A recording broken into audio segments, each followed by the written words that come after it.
ఒక వ్యక్తి తన జీవితంలో ఎట్లా నిలబడ్డాడు, ఎట్లా తను ప్రజల పక్షపాతిగా పనిచేశాడు, ఏ విధంగా తన జీవితాన్ని కొనసాగించాడు అనేటువంటి విషయాలే ఆ మనిషిని జీవింపచేస్తాయి.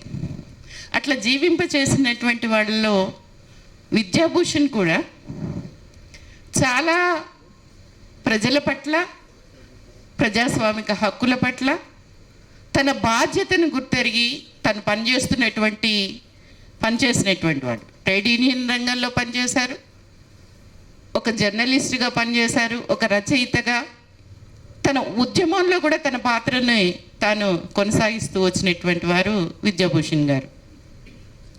అలాంటి విద్యాభూషణ్ గారి గురించి మనం సంతాప సభ జరుపుకునే ముందు ఆయనకి ముందుగా ఒక 2 నిమిషాలు మౌనం పాటించి ఆయనకి నివాళులు అర్పిద్దాం.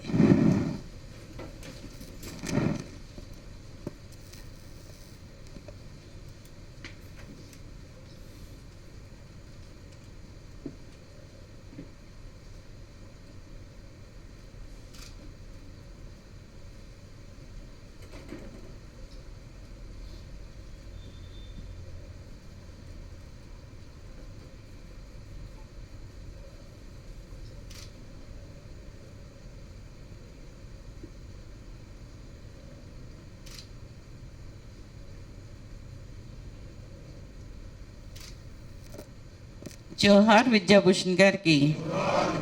అమర్ హై విద్యాభూషణ్ గారు. జోహార్ విద్యాభూషణ్ గారికి. జోహార్ విద్యాభూషణ్ గారు. జోహార్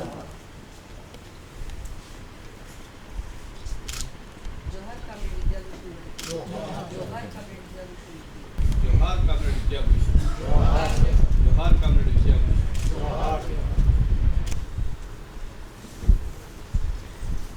విద్యాభూషణ్ గారు చాలా స్నేహశీలి, ఎవరితోనైనా కూడా మింగిల్ కాగలిగినటువంటి వ్యక్తి. కానీ ఏదైనా చెప్పదలుచుకున్నా కూడా నవ్వుతూనే అంటించేవాడు చొరకలు. అట్లా ఆ రకంగా ఉంటూనే తాను ఏదైతే నమ్మాడో, ప్రజల్ని, ప్రజాస్వామిక హక్కుల్ని, ఈ సమాజం మారడం కోసం మనం సాయుధంగా తిరగబడాల్సినటువంటి అవసరం ఉంది అనేటువంటి నమ్మిన వ్యక్తి. ప్రత్యేకంగా చెప్పాలంటే ఒక దీర్ఘకాలిక ప్రజాయుద్ధ పందా ద్వారానే మనం ఈ దేశాన్ని విముక్తి చేయగలుగుతాం. అట్లా చేయడం కోసం సన్నద్ధం చేయాల్సినటువంటి కార్యక్రమాల్లో పార్టీలు కూడా ఎట్లా వ్యవహరిస్తున్నాయి, ఏంటి అనేటువంటి దాన్ని తను గమనిస్తూ వస్తున్నాడు. ఇట్లా పార్టీల్లో వచ్చినటువంటి గమనంలో తన గమనాన్ని కూడా కొంత మార్చుకున్నటువంటి పరిస్థితి కూడా ఆయన జీవితంలో ఏర్పడింది.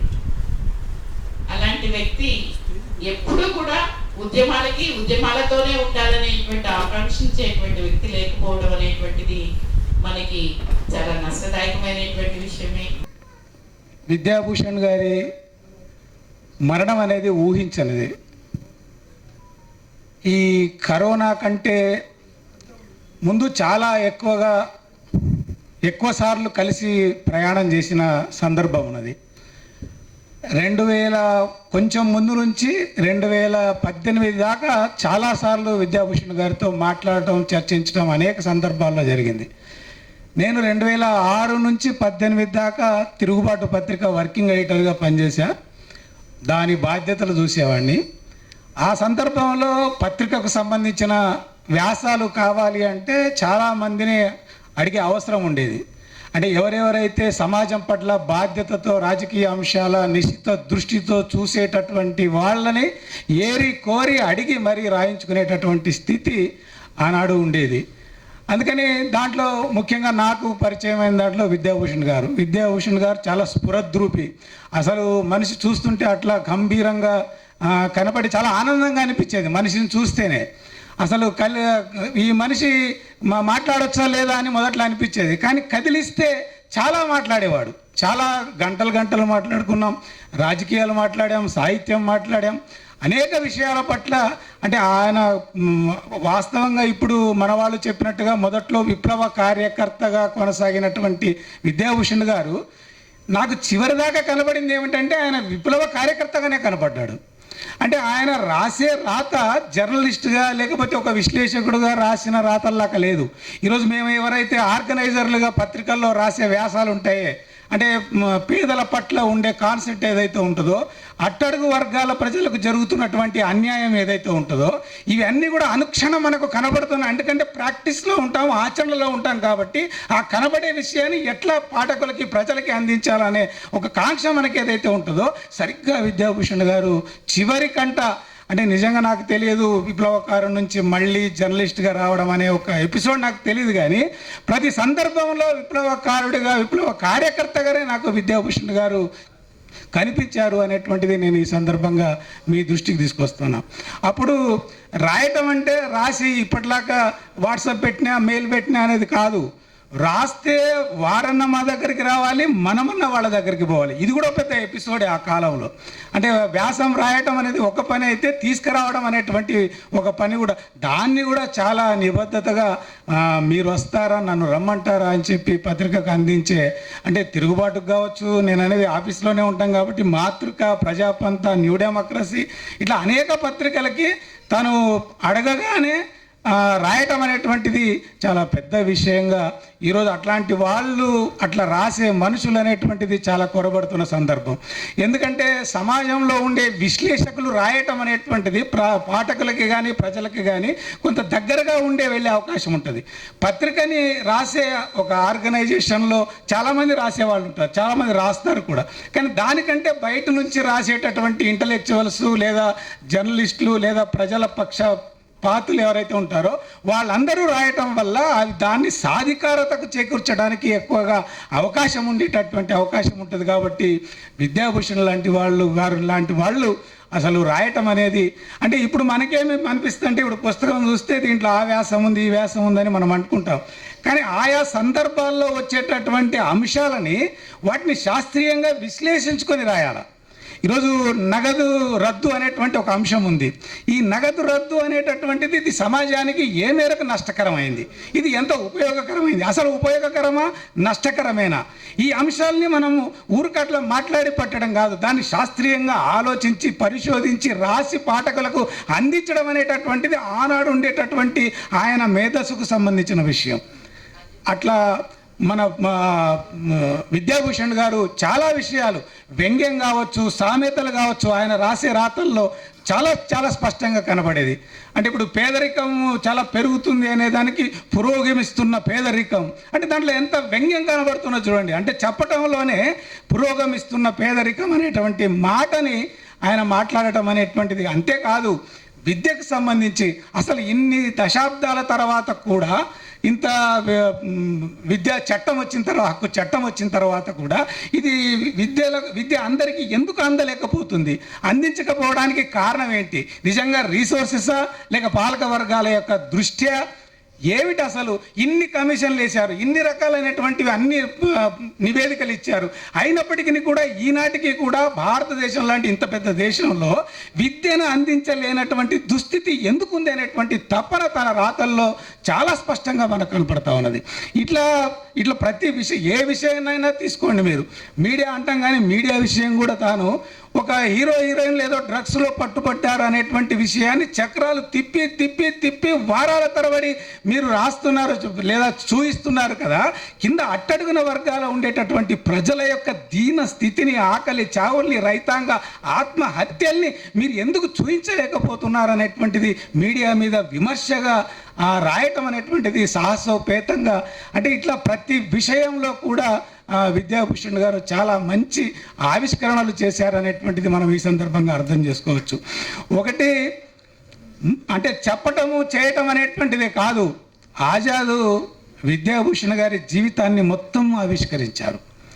అసలు నిత్య జీవితంలో కుటుంబంలో ఒక కొడుకుతో, కూతురుతో, ఫ్యామిలీతో ఉండేటటువంటి సంబంధాలు అనేవి ఇవి చాలా చోట్ల చాలా సందర్భాల్లో అనేక రకాలైనటువంటి మాటలు మనకు వినబడుతూ ఉంటాయి. అంటే చెప్పేది చేసేది వేరువేరుగా ఉంటాయి అనేటువంటిది.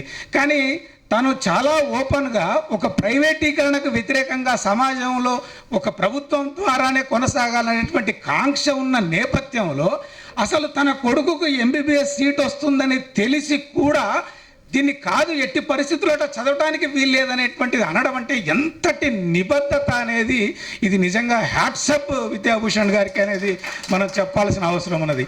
ఎందుకంటే ప్రపంచీకరణ వస్తున్న సందర్భంలో ఏమైపోతుందంటే అందరిలో మనం అనేటువంటిది కాదు, మనకు మనమే అనేటువంటిది, నాకు నేనే అనేటువంటి పరిస్థితి వచ్చినప్పటికీ కూడా తనకుండేటటువంటి అనేక అంశాలు, తనకు చాలా లిమిటేషన్స్, ఆర్థిక రీత్యా అనేక పరిస్థితులు ఉన్నప్పటికీ కూడా తాను చిన్నప్పుడు భావించినటువంటి లేదా విప్లవ ఉద్యమంలో అడుగిడినప్పటి వచ్చినటువంటి భావాలు ఈ రోజు వరకు కొనసాగించడం అనేటటువంటిది ఇది చాలా అభినందించదగ్గ విషయం, చాలా పెద్ద విషయంగా మనం భావించాలి. మనం నేర్చుకోవాలి అని అనుకుంటే తన జీవితంలోంచి ఈ విషయాలను నేర్చుకోవాలి. రాయటమే కాదు, చెప్పటమే కాదు, తూచా తప్పక తన జీవితం మొత్తం కూడా ఆచరించి నిలబెట్టి మనకు కనబడినటువంటి, కలబోసినటువంటి వ్యక్తిత్వం అనేటువంటిది విద్యాభూషణ్లో మనకు కనబడుతుంది అనేటువంటిది మనం ఈ సందర్భంగా అర్థం చేసుకోవాలి. అట్లాంటి విద్యాభూషణ్ గారు నిజంగా ఎందుకంటే ఆయన ఎప్పుడు అనారోగ్యంగా ఉండడం కానీ లేక ఇంకొక రకంగా మనకు కనపడటం కానీ ఎప్పుడు కనపడలేదు.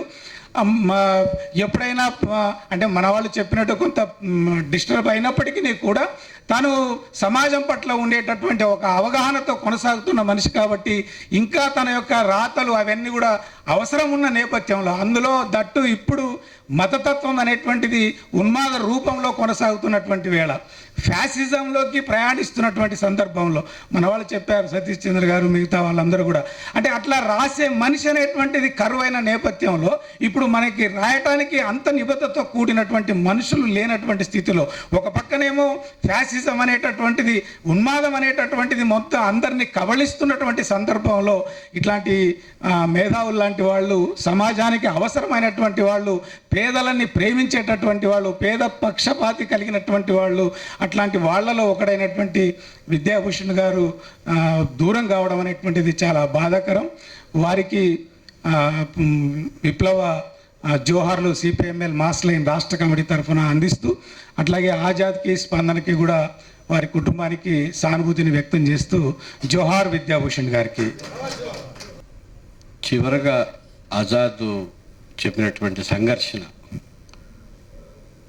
నాతో చాలా క్లోజ్గా షేర్ చేసుకున్నాడు విద్యాభూషణ్. నన్ను మామూలుగా భాయ్ అంటాడు. ఎట్లా భాయ్, మనమంతా ప్రభుత్వ స్కూళ్ళల్లో, ప్రభుత్వ కాలేజీల్లో చదువుకొని వచ్చిన వాళ్ళు, కానీ మన పిల్లలు ఇవాళ అదే స్థితిలో లేరు. నేను మా వాడిని గవర్నమెంట్ కాలేజీలో వస్తేనే ఎంబీబీఎస్ చదివించాలనేది నా కోరిక. ప్రైవేట్ కాలేజీలకు వెళితే మనం చెప్తున్నటువంటి విషయాలకు విరుద్ధంగా ఉంటుంది. కానీ మా వాడు కానీ మా కళావతి కానీ ఒప్పుకోవట్లేదు, మనం ఆ మేరకు బేరు చేయగలుగుతాం అనేటువంటి సందర్భం చాలా డీటెయిల్గా కలిసినప్పుడల్లా ఆ విషయాల్ని మాట్లాడుకున్నాను. అప్పుడు నేను ఒక విషయం చెప్పాను. నేను సహజంగా నాకంటే ఒక 6-7 సంవత్సరాలు పెద్ద వయసుతో ఉన్నప్పటికి కూడా విద్యాభూషణ్కి నేను విద్య అనే మాట్లాడతాను. అప్పుడు నేను ఒక విషయం గుర్తు చేశాను. మనం చదువుకున్నప్పుడు విద్యారంగం 100కు 100% పబ్లిక్ సెక్టార్లో ఉంది. కానీ మన పిల్లలు చదువుకునే టైంకి వచ్చే వరకు విద్యారంగం లేదా వైద్య రంగం ఇవన్నీ కూడా దాదాపు అబోవ్ 70%, 80% ప్రైవేట్ సెక్టర్లోకి వెళ్ళిపోయాయి. మారుతున్న కాలానికి అనుగుణంగా మనము వ్యవహరించడం అనేటువంటిది చాలా అవసరం. విద్య ఒకటి ప్రైవేట్ సెక్టారు, 2 కార్పొరేట్ సెక్టార్. ఇంకా మనది ఒక రకంగా ప్రైవేట్ అనేటువంటిది బడ్జెటరీకి సంబంధించినటువంటి ఇన్స్టిట్యూషన్గా ఉన్నది. మిడిల్ క్లాస్కి అదొకటే ఆధారంగా ఉన్నది, కార్పొరేట్ స్థాయి కాదు. కాబట్టి మనము నువ్వు ఎక్కువ ఆలోచిస్తున్నావేమో, ఆ విషయంలో కొంత కుటుంబానికే వదిలిపెడితే మంచిదేమో, ఎందుకంటే అప్పటికే విద్యాభూషణ్ ఆదాయం లేదు, పత్రిక నుంచి బయటకు వచ్చేసాడు. కళావతి గారి ఆదాయమే ప్రధాన వనరు ఆ కుటుంబానికి. అంటే తను ఎప్పుడు కూడా సమాజంలో జరిగేటువంటి ప్రతి విషయం మీద ఒక నిశ్చితమైనటువంటి ఆలోచన, అంటే యథాలాపంగా యాదృచ్ఛికంగా కాకుండా తను ఏర్పరచుకున్నటువంటి భావాలకు అనుగుణంగా తను ఉండేవాడు. చాలా క్లిష్ట సమయాల్లో కూడా ఆ విషయాల మీద ఎన్నడూ వైదొలిగేవాడు కాదు. శ్రీకాకుళంలో పుట్టడం, ఇంతకుముందు మాట్లాడినటువంటి వక్తలు తెలియజేసినట్టుగా ఆయన విప్లవోద్యమంలోనే పూర్తి స్థాయిలో జీవించాలనేది తన కోరిక. అట్లా భూషణం మాస్టారు ఇన్స్పిరేషన్తో ఉద్యమంలోకి వచ్చిన పైలా వాసుదేవరావు గారిని ఆయన అత్యంత ప్రేరణగా భావించాడు. ఆ పద్ధతుల్లో, ఆ క్రమంలోనే ఆయన డెన్ కీపర్గా ఉంటూ, ఆ క్రమంలోనే పార్టీలో ఆయన శ్రీకాకుళం జిల్లా కమిటీ సభ్యుడిగా ఉన్నాడు. మిత్రులు చెప్పినట్టు కుటుంబంలో వచ్చినటువంటి ఒక ఎడబాట లేదా ఒక సంక్షోభమా, అది ఏ పేరైనా పెట్టుకోవచ్చు, దానితో తను పూర్తి స్థాయిగా పనిచేయలేని ఒక స్థితికి చేరి వృత్తి విప్లవకారుడుగా చివరి వరకు ఉండాలనేటువంటి తన కోరికని ఆయన హైదరాబాద్కి తన మకాం మారడం, హైదరాబాద్కి వచ్చిన తర్వాత కూడా తను నమ్మినటువంటి మార్క్సిజం అనేటువంటి మూల సిద్ధాంతం ఏదైతే ఉన్నదో దానికి అనుగుణంగానే తన జీవితాన్ని కొనసాగించాలని నిర్ణయించుకున్నాడు. వాస్తవానికి విద్యాభూషణ్ హైదరాబాద్కి వచ్చి ఉన్నటువంటి సందర్భంలో అనేక దారుల్లోకి వెళ్ళేటువంటి అవకాశాలు ఉన్నాయి.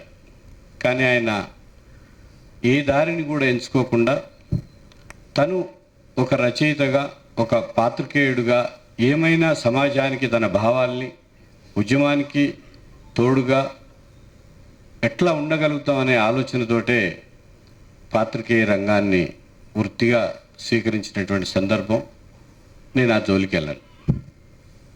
మొత్తం ప్రపంచీకరణ అనేటువంటిది దేశవ్యాప్తంగా ముఖ్యంగా తెలుగు రాష్ట్రాల్లో ముందుకొచ్చిన సందర్భంలో విద్యుత్ రంగంలో ఒక పెద్ద సంక్షోభం రాబోతా ఉన్నది అనేటువంటి ఒక వాస్తవాన్ని గ్రహించేటువంటి సందర్భంలో అప్పుడు విద్యుత్ శాఖలో ఉండేటువంటి ఒక ముఖ్యమైనటువంటి అధికారి నార్ల తాతారావు, ఆయన ఒక సంస్కరణని తీసుకొస్తున్నాం, ఇది రాష్ట్రానికి, తెలుగు నేలకి ఎంతో ముఖ్యమైనదని మాట్లాడుతున్నప్పుడు హనుమంతరావు గారు లేదా డిఎన్ఎఫ్ టీం అంతా లేదు, ఇది తప్పుడు ప్రచారము, వాస్తవానికి మనము చీకట్లో నుంచి వెలుతురులోకి వెళ్ళట్లేదు, వెలుతురులో నుంచి చీకట్లోకి వెళ్ళేటువంటివే ఈ సంస్కరణలు విద్యుత్ రంగంలో. అందుకని హనుమంతరావు గారు ఒక పుస్తకం రాసి, ఒక స్క్రిప్ట్ రాసి, ఒక 30-40 పేజీలది, నేను అప్పుడు గుంటూరులో ఉన్నాను, ప్రజాపంద పత్రిక మాకు అక్కడ బాధ్యుడిగా ఉండి గుంటూరులో విద్యాభూషణ్ 98-99 ఆ ప్రాంతంలో గుంటూరు వచ్చాడు. భాయ్, ఈ పుస్తకాన్ని ఎట్టి పరిస్థితుల్లో మనం ప్రింట్ చేయాలి, ఇది చాలా అవసరమైంది అనేటువంటిది. అప్పటికి మాకు మాన్యువల్ లెటర్ ప్రెస్ తోటి ఉండేది. అట్లా మొట్టమొదటిసారి విద్యుత్తు సంస్కరణల పేరుతో ఆనాడు తెలుగుదేశం ప్రభుత్వం చంద్రబాబు నాయుడు హయాంలో జరిగినటువంటి ఉద్యమానికి, ఆ అధిక ధరల పెరుగుదలకు వ్యతిరేకంగా వచ్చినటువంటి ఉద్యమం ఏదైతే ఉన్నదో 2000 సంవత్సరంలో జరిగినటువంటి కాల్పులు కావచ్చు, వాటికి ఒక నేపథ్యంగా ఈ సంస్కరణలు ఎట్లా సగటు మనిషి మీద భారాన్ని పడవేస్తాయి అనేటువంటి విషయాన్ని వెలుగులోకి తీసుకురావాలనేటువంటి తపన ఆ పుస్తకంతో పాటు మొదలుపెట్టి చివరి వరకు మొత్తం ప్రపంచీకరణ, ఈ ప్రపంచీకరణ, సామ్రాజ్యవాద ప్రపంచీకరణ మనిషి జీవితాన్ని ఎట్లా అతలాకుతలం చేస్తూ ఉంది. అది రైతాంగంలో కావచ్చు, కార్మిక రంగంలో కావచ్చు, విద్యారంగంలో కావచ్చు, వైద్య రంగంలో కావచ్చు, సకల రంగాల్లో సామ్రాజ్యవాదం ఇవాళ లేదా పెట్టుబడిదారి విధానం ఏ రకమైనటువంటి దుష్ఫలితాలను ఇస్తుందనేటువంటి విషయాన్ని ప్రతిభావంతంగా తన అనేక రూపాల్లో వ్యాసాల్లో వ్యక్తం చేశాడు. తప్పనిసరిగా విద్యాభూషణ్కి సంబంధించినటువంటి స్మృతి ఆయన జీవిత కాలంలో ఏ శ్రీకాకుళ ఉద్యమ ప్రేరణతో ఆ ప్రాంతంలో పుట్టిన బిడ్డగా తన జీవితాన్ని ప్రారంభించి చివరి వరకు ఆ అభిప్రాయాలతోటి రాజీ లేకుండా జీవించి తను ఒక అద్భుతమైనటువంటి కృషిని, అది ఒక జర్నలిస్ట్గా కావచ్చు, ఒక రచయితగా కావచ్చు, ఒక కథకుడిగా కావచ్చు, ఒక వ్యాఖ్యాతగా కావచ్చు, ఒక మిత్రుడిగా కావచ్చు, ఒక సహచరుడిగా కావచ్చు, రకరకాల పార్శ్వాల్లో చూసినటువంటి మనందరము నెమరు వేసుకోవడము, విద్యాభూషణ్ణి తలుచుకోవడము, విద్యాభూషణ్ణి గుర్తుంచుకోవడము, భవిష్యత్ తరాలకి కూడా గుర్తుంచుకునే వైపుగా ఒక అటెంప్ట్ చేయాలనేటువంటి ఉద్దేశంతో వాస్తవానికి ఆయన ఒక విషయం కూడా చెప్పేవాడు. ఆఖరిసారి అక్టోబర్ 14వ తారీఖున ఆయన విద్యానగర్ మా పార్టీ ఆఫీస్కి వచ్చాడు. మేము మాట్లాడుకున్నాము. ఈ పుస్తకాలు మాకు 50 పుస్తకాలు ఇచ్చెళ్ళాడు. PDSU అర్ధ శతాబ్దోత్సవాలు అక్టోబర్ 20న ఉస్మానియా యూనివర్సిటీలో జరుగుతున్నాయి కదా, నా పుస్తకాల్ని అక్కడ మీరు పెట్టాలి, ఎవరైనా డబ్బులు పెట్టి కొనలేని వాళ్ళు ఉంటే వాళ్ళకు ఫ్రీగానైనా ఇవ్వండి అనేటువంటి పద్ధతుల్లో ఆయన మాట్లాడినప్పుడు చివరగా ఒక మాట చెప్పాడు.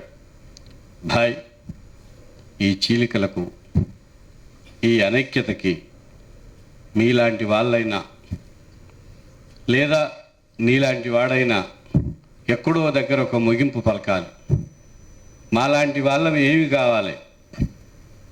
మేము ఉద్యమంలో బయలుదేరిన నాడు ఒక సంస్థగా ఉన్నాము. ఇవాళ చెప్పుకోవడానికి చాలా బాధాకరంగా, ఇబ్బందిగా, ఎవరిని కలవాలో, ఎవరిని మాట్లాడాలనో, రేపు ఒకవేళ మేమేమన్నా అయిపోతే మమ్మల్ని ఎవరు గుర్తుపెట్టుకుంటారు అనేటువంటి ఒక ఆవేదనను కూడా కామ్రేడ్ విద్యాభూషణ్ వ్యక్తం చేసినటువంటి నేపథ్యం ఉన్నది. అందుకని తప్పనిసరిగా విద్యాభూషణే కాదు, ఉద్యమంలో వాళ్ళు పనిచేసిన వాళ్ళు చివరి వరకు ఒక సంస్థతో సజీవ సంబంధాల్లో ఉండకపోయినా, ఉండగలిగే స్థితి లేకపోయినా, వారు ఆ జీవిత కాలంలో చేసినటువంటి కృషిని తప్పనిసరిగా మనము స్మరించుకోవాల్సిన అవసరం ఉంటుంది, స్ఫూర్తిదాయకంగా తీసుకోవాల్సిన అవసరం ఉంటుంది. అందుకని ఈ సందర్భంగా ఆ కుటుంబ సభ్యులకి నేనుగా విద్యాభూషణ్ మిత్రుడిగానే కాకుండా, సహచరుడుగానే కాకుండా, సన్నిహితుడిగానే కాకుండా వారికి ఇచ్చేటువంటి సలహా ఏమిటంటే, విద్యాభూషణ్ చాలామందిని మంచి మిత్రుల్ని సంపాదించుకున్నాడు. మంచి రచయితల్ని లేదా సమాజంలో ఒక నిబద్ధత కలిగినటువంటి భావాలతో పనిచేసేటటువంటి వాళ్ళతో తనకు ఉండేటువంటి సంబంధాలతో వారితో ఇష్టడుగా అనిపించుకున్నటువంటి ఒక సందర్భం ఉన్నది. కాబట్టి విద్యాభూషణ్ తోటే ఈ రచనలు కానీ, ఈ సాంప్రదాయం కానీ పోవడానికి లేదు. తప్పనిసరిగా ఆయన చేసినటువంటి కృషిని మదింపు చేసుకోవడానికి కానీ, ఆయన రాసినటువంటి రచనలు, చేసినటువంటి అనేక సాహితీ ప్రక్రియలు, వీటన్నిటి మీద ఒక వెలుగులో తెచ్చుకోవడం కోసం, స్మరించుకోవడం కోసం, భవిష్యత్ తరాలకి ఒక మంచి రచయిత ఎట్లా ఉండాలి, ఒక మంచి కథకుడు ఎట్లా ఉండాలి, ఎట్లా విలువలతో బతకాలి అనేటువంటి ఒక విషయాన్ని గుర్తింపజేయడం కోసం విద్యాభూషణ్ మెమోరియల్ ట్రస్ట్ అనేటువంటిది ఒక పేరు ఏదైనా ఈ కాన్సెప్ట్తో ఒకటి ఏర్పాటు చేసుకోగలిగితే కుటుంబ సభ్యులు కానీ, మాలాంటి పార్టీ వాళ్ళం కానీ, లేదా ఆయనతో పనిచేసినటువంటి సహచరులం కానీ ఒక ప్రయత్నం వచ్చే కాలాన్ని నాటికి కనీసం తప్పనిసరిగా ఒక మెటీరియలైజ్ చేయాలనేటువంటి ఒక ఆలోచన వ్యక్తిగా నాకున్నది. నేను ఈ విషయాన్ని ఆజాద్తో కూడా ఎక్స్ప్రెస్ చేశాను. లేదంకుల్, తప్పనిసరి చేద్దాము, అమ్మది తనది కలిపి ఒకటి చేయాలనే ఆలోచన కూడా ఉన్నది. వాస్తవానికి విద్యాభూషణ్కు ఉండే ఒక గొప్ప అలవాటు ఏంటంటే నాతో నిరంతరం మాట్లాడేవాడు. మన జీవితాన్ని మనం వెనక్కి తీసుకోవాలంటే మన డైరీయే ప్రధానమైనటువంటి ఒక వనరు అవుతుంది. మనం రకరకాలుగా మర్చిపోతాము. నేను అట్లా జీవితం డైరీ రాస్తున్నాడు భాయ్ అన్నాడు. ఆజాద్ కూడా ఆయన శ్రీకాకుళం నుంచి హైదరాబాద్ వచ్చే వరకు ఆత్మకథ లాంటి డైరీని ఆయన ఒకటి రాసుకున్నాడు. మొత్తానికి ఆయన జీవితంలో ఎదురైనటువంటి అనేక సంఘటనల్ని వాటిని దాంట్లో వెలిపించినటువంటి విషయాలు ఉన్నాయి. ఇక ఆల్రెడీ ఇప్పటికే కొన్ని పుస్తకాలు వచ్చి ఉన్నాయి, ఇంకా కొన్ని రావాల్సినటువంటి అవసరం కూడా ఉన్నది. వీటన్నిటినీ కూడా ఒక దగ్గరికి తీసుకొచ్చి వీటన్నిటినీ ఒక సమన్వయం చేసి భవిష్యత్ తరాలకి అందజేయడం, లేదా వాటిని మనము ఏ మేరకి స్వీకరిస్తాము అనేటువంటి దానికోసం కూడా ఒక ట్రస్ట్, ఒక వేదిక, ఒక ఫోరం అనేటువంటిది అవసరమని భావిస్తూ తప్పనిసరి అలాంటి కృషికి సిపిఎంఎల్ న్యూ డెమోక్రసీ పార్టీగా మేము కూడా ప్రయత్నం చేస్తాము. ఇక్కడ ఉండేటువంటి మిత్రులు చాలామంది రాలేదు. వాస్తవానికి నేను నిన్న ఈ 3-4 రోజులుగా ఈ ప్రయత్నాల్లో భాగంగా ఈ సంతాప సభని జరుపుకునే సందర్భంగా ఒక 250-300 మందికి నేను ఆయనకు తెలిసిన మిత్రులు, నాకు ఆయనకు తెలిసినటువంటి మిత్రులు అనేక మందికి కూడా మనం మెసేజ్లు పెట్టాము, మాట్లాడాము. సరే, వీలున్న మేరకి రాగలిగారు. ఇంకా రావాల్సిన వాళ్ళు చాలామంది ఉన్నారు.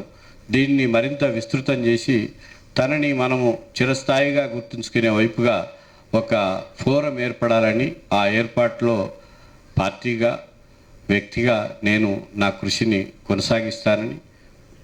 విద్యాభూషణ్కు జోహార్. వార్తలో నేను ఫస్ట్ బ్యాచ్లో రిపోర్టర్గా జాయిన్ అయ్యాను. నేను అప్పుడు విద్యాభూషణ్ గారు నాకు పరిచయం గారు, తర్వాత నాతో పాటు మిత్రులు రాములు గారు, తర్వాత సృజన్, విజయ్ భాస్కర్, కొంతమంది వరంగల్ నుంచి కూడా వచ్చారు మిత్రులు. ఇంకా చాలా రావాల్సిన వాళ్ళు ఉండే. నేను గ్రూపుల్లో మాకు వార్తలో పనిచేసినటువంటి సబ్ ఎడిటర్స్, రిపోర్టర్స్ గ్రూప్ ఉంది. ఆ గ్రూప్లో విద్యాభూషణ్ గారు చనిపోయినప్పుడు కూడా వెంటనే మెసేజ్ పెట్టాను నేను. తర్వాత ఈ కార్యక్రమం తాలూకు పిక్ కూడా పెట్టడం జరిగింది, కొంతమంది మాట్లాడడం కూడా జరిగింది. బహుశా వాళ్ళల్లో 30 మంది కూడా 30 మంది వరకు వస్తారని అనుకున్నాను. ఒక 5-6 వచ్చారు. అయితే విద్యాభూషణ్ చనిపోయే ఒక 10 రోజుల ముందు నాతో ఫోన్లో ఒక 1/2 గంట సేపు మాట్లాడడం జరిగింది. మేము తరచుగా కూడా నెలకొకసారి ఎక్కడైనా సాహితీ సభలు జరుగుతున్నాయంటే ముందే అనుకొని ఆ సభకు అటెండ్ కావాలి అనే దానికంటే కూడా ఇద్దరం అక్కడ కలవచ్చు అని అనుకునేవాళ్ళం. అట్లా కలిసేవాళ్ళం కూడా. కలిసినప్పుడు పాత విషయాలు, అనేక విషయాలు, తన జీవితంలో జరిగిన విషయాలు, తను విద్యార్థి దశ నుంచి తను ఒక యువకుడిగా ఆ జీవితంలో ప్రవేశించేటప్పటికీ తను చూస్తున్న సమాజంలో జరుగుతున్న అనేక అంశాల గురించి సంఘటన రూపంలో చెప్తుండేవాడు విద్యాభూషణ్. నాకు చాలా ఆశ్చర్యంగా అనిపించేది. ఎందుకంటే ఆ వయసులో ఉన్నప్పుడు వేరే వేరే ప్రభావాల్లో కొట్టుకుపోయేటువంటి సమాజంలో అలాంటి బలహీన వ్యవస్థలు ఉండేటి. అటువైపు కొట్టుకోపోకుండా ఈ వైపు రావడం, విద్యాభూషణ్ అన్న ఎట్లా రాగలిగారు. నేను బ్రదర్ అనేవాడిని, భాయ్ అని నన్ను అనేవాడు. అరే భాయ్, ఏంద్రా భాయ్, ఇది ఇట్లా ఎందుకు జరిగిందిరా భాయ్, అది ఎట్లా ఎందుకు జరిగిందిరా భాయ్ అని నాతో మాట్లాడేవాడు. తర్వాత విద్యాభూషణ్ గారి గురించి ఇంతవరకు సభలో పెద్దలు అనేక కోణాల్లో చెప్పడం జరిగింది.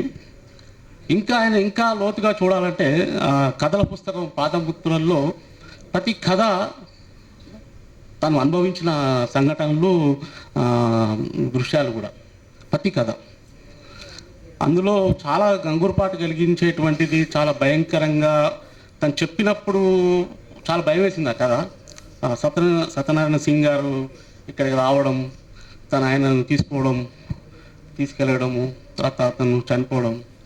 పై నేను ఆ సమయంలో ప్రతి క్షణం భయపడి చచ్చాను భయ అనేవాడు. ఆయన తీసుకొస్తున్న క్రమంలో, ఆయన చనిపోయిన క్రమంలో. మరి ఎట్లా ఎట్లా చేయగలిగిన బ్రదర్ అంటే, అంతకుముందు నాకు కొన్ని అనుభవాలు ఉన్నాయి. విజయవాడలో నేను చేశాను ఆ ప్రయోగాలు. అవి ఏదో బయటపడ్డాను, కానీ ఇది చాలా భయంకరంగా ఉండేది బాయ్ అని చెప్పాడు. మరి ఎట్లా చేసినావు బాయ్ ఇట్లాంటి, మరి నీకు భయం ఇబ్బందులు పడేవాడు కదా అది అంటే, నేను సిద్ధపడ్డాను బాయ్, సిద్ధపడ్డాను, దేనికైనా సిద్ధపడ్డాను నేను అని. అంటే ఒక పాత్రికేయుడిగా స్పందించి బాధపడి రాయడం వేరు, ఒక వ్యక్తిగా ఒక సంస్థకు పనిచేసేటప్పుడు సమాజానికి ఉపయోగపడే పనులలో తను ఒక పాత్రధారిగా ప్రతి క్షణము ఆచరణగా తీసుకుంటూ ముందుకు పోతూ ఉండడం అనేది వేరు. ఈ రెండు విభిన్నమైనటువంటి పార్శ్వాలు మనం విద్యాభూషణ్ గారి లైఫ్లో చూడొచ్చు. నాకు తెలిసి చాలా వరకు పాత్రికేయులు రాయొచ్చు, కలం పట్టి పత్రికల్లో రాయొచ్చు, కానీ నిజ జీవితంలో వాళ్ళు సమాజానికి తను ఉపయోగపడే క్రమంలో ఆచరణగా ఎంతవరకు తన పాత్ర నిర్వహించాడు అనేది ఆలోచన చేస్తే మటుకు తక్కువ మంది ఉంటారు, చాలా తక్కువ మంది కనిపిస్తారు.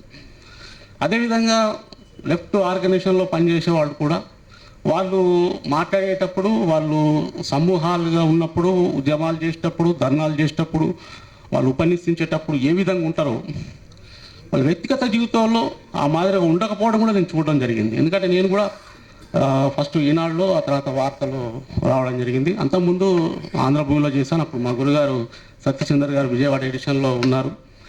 వారే అన్నారు వార్తలు వచ్చేయకూడదా అన్నారు. వార్తలో ట్రై చేసి వచ్చాను నేను.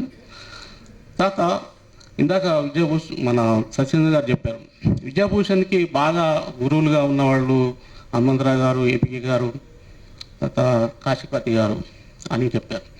కానీ సారికి తెలియదు ఏంటంటే విజయభూషణ్ గారు మాట్లాడే గంట సేపట్లో ఒక 3 సార్లైనా సత్యచంద్ర గారు పేరు ఎత్తేవాడు. ఆయనలాగా జర్నలిస్టు కావాలి భాయ్ మనం అనేవాడు. చివరికి ఆయన ఢిల్లీ నుంచి పక్కకు పోవడం జరిగింది. నేను కూడా పక్కకి వెళ్ళి నాకు గవర్నమెంట్ ఉద్యోగం వస్తే అగ్రికల్చర్ యూనివర్సిటీలో ఇప్పుడు జాబ్ చేరడం జరిగింది. అది నా ఆర్థిక పరిస్థితులు బాగాలేకపోవడం, ఉద్యోగం వచ్చిందని చేరిపోవడం జరిగింది. విజయభూషణ్ని అభిమానించే వాళ్ళు మా రాములు గారు, రాములు భాయ్, సృజన్, విజయ భాస్కర్, ఒక 5-6 ఉన్నాం. వ్యక్తిగతంగా బాగా అభిమానించేవాళ్ళం కాబట్టి ఈరోజు కూడా రాగలిగారు. వాళ్ళు మొన్న చనిపోతే కూడా వచ్చారు. అంటే ఒక వ్యక్తికి ఆ వ్యక్తికి ఉన్న హోదాను బట్టి గౌరవించే వాళ్ళు ఉంటారు, కానీ ఆ వ్యక్తి యొక్క వ్యక్తిత్వాన్ని అభిమానించే వచ్చేవాళ్ళు కూడా ఉంటారు. అట్లా వచ్చేవాళ్ళే నిజమైన మిత్రులు, ఒక అనుచరులు అనుకోవాల్సి వస్తుంది. ఈ సందర్భంగా నాకు ఈ అవకాశం ఇచ్చినందుకు మీ అందరికీ కూడా ధన్యవాదాలు.